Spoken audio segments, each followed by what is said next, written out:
Në këtë makinë po transportoheshin armë dhe eksploziv. Policia e Tiranës kishte mësuar për planin e një 46 vjeçari të identifikuar si Uri Meta, ndaj dhe organizoi një operacion për të goditur tentativën e trafikut. Kur 46 vjeçari po qarkullonte nga fshati Shëngjergj drejt kryeqytetit, bluti zum prit në mes të rrugës, duke mos i lënë asnjë mundësi të tentojë arratisjen.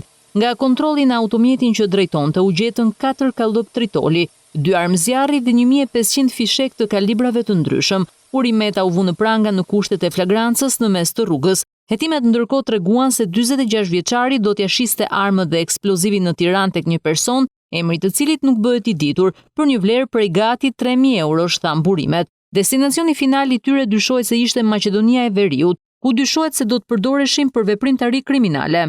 Armët dhe municioni u sekuestruan me cilësinë e provës materiale së bashku me automjetin dhe celularin e të arrestuarit. Ekspertët synojnë të nxjerrin nga komunikimet e 46 vjeçarit prova për të identifikuar dhe arrestuar personat e tjerë të përfshirë në këtë veprimtari kriminale. Nga verifikimet rezulton se i arrestuari është person me precedent të mëparshëm në kultivimin e bimëve narkotike.